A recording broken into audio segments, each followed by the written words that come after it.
I look at it this way. For centuries now, man has done everything he can to destroy, defile, and interfere with nature. Clear-cutting forests, strip mining mountains, poisoning the atmosphere, overfishing the oceans, polluting the rivers and lakes, destroying wetlands and aquifers. So when nature strikes back and smacks man in the head and kicks him in the nuts, I enjoy that. I have absolutely no sympathy for human beings whatsoever. None. And no matter what kind of problem humans are facing, whether it's natural or man-made, I always hope it gets worse. Don't you have a part of you that secretly hopes everything gets worse?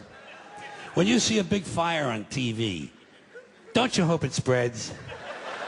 Don't you hope it gets completely out of control and burns down 6 counties?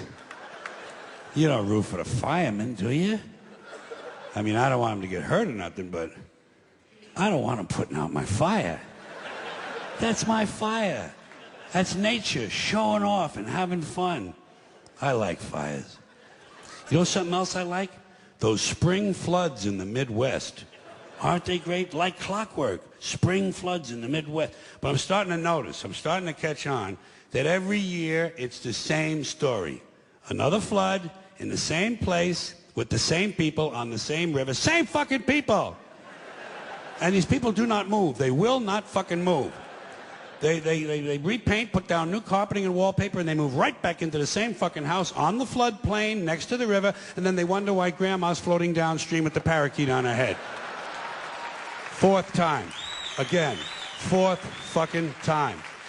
There's no learning curve with these people. It's very hard to feel sorry for them.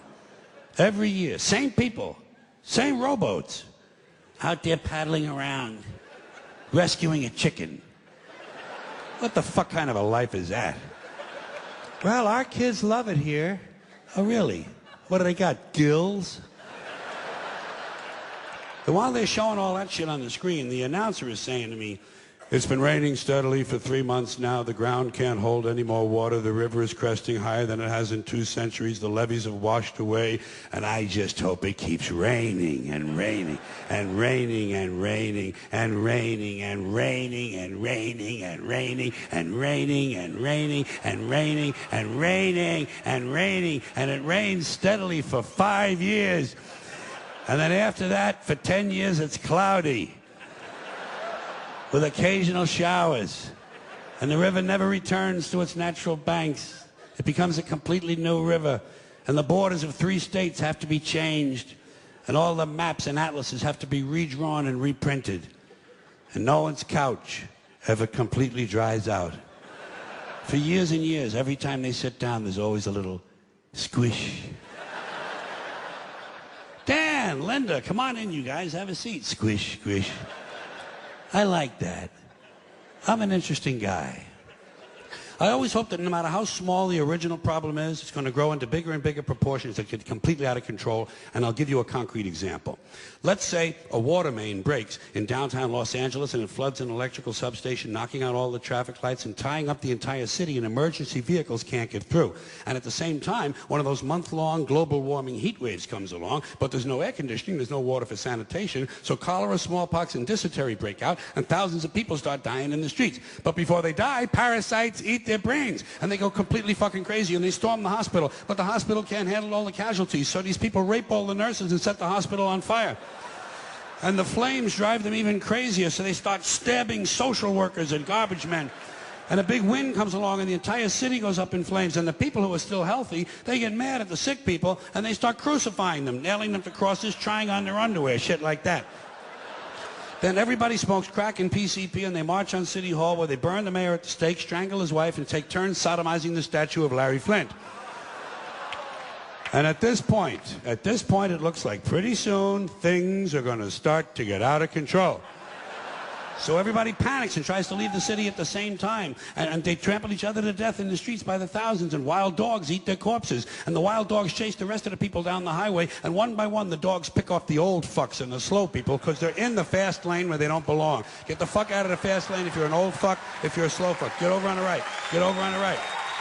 And then And the lucky ones, the lucky people who manage to make it all the way outside of town, they discover when they get there that big sparks from the city have lit the suburbs on fire, and the suburbs burn uncontrollably, and thousands of identical homes have identical fires with identical smoke, killing all the identical soccer moms and their identical kids named Jason and Jennifer. And now the fire spreads to the farmlands, and the farmlands burn intensely at 425 degrees, creating millions of baked potatoes. And as the farmlands burn, thousands of barns and farmhouses begin to explode from all the hidden methamphetamine labs. And the meth chemicals run downhill into the rivers and streams where wild animals drink the water and get completely geeked on speed. So bears and wolves, amped up on crank, start roaming the countryside looking for people to eat, even though they're not really hungry.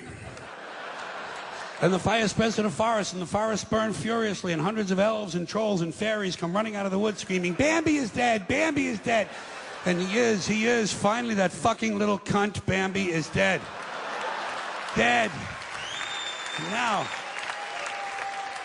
now hundreds of regional fires come together into one huge interstate inferno, and all 12 of the western United States are burning out of control, except Utah, where the Mormons don't allow fires. And the fire spreads across the Great Plains, toasting the wheat, cooking the cattle, and producing hamburgers, actually. Then it leaps the Mississippi and races through the South, blowing up stills, interrupting lynchings, and killing millions of inbred people. And then it turns northeast and it heads for Washington, D.C., where George Bush can't decide if it's an emergency or not. He can't decide this. He doesn't know. It's hard. Oh, it's hard work. You know? No.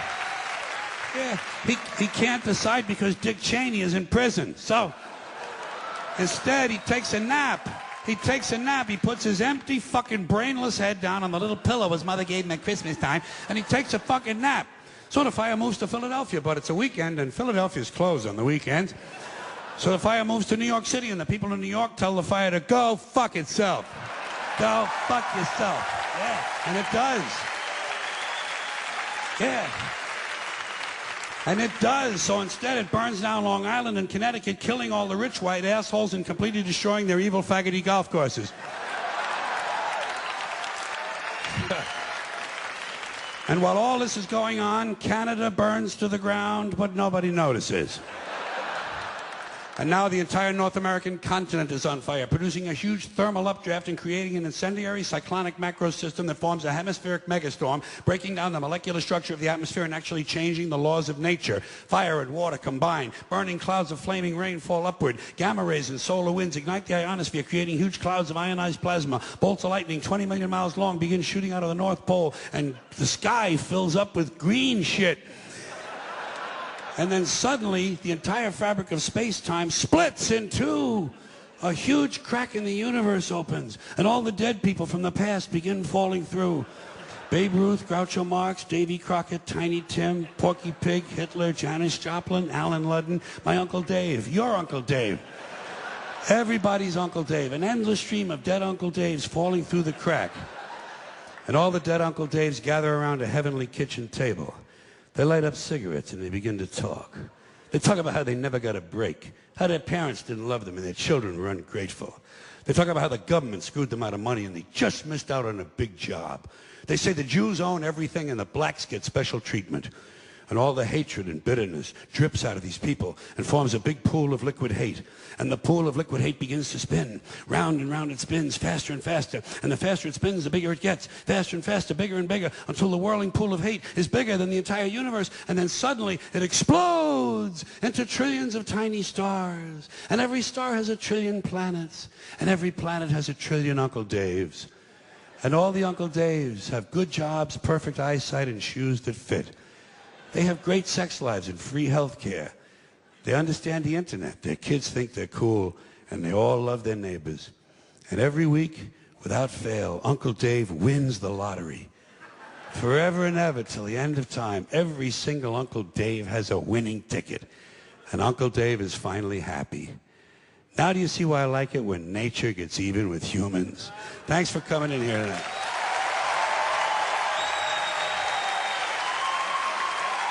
Thank you. See you later.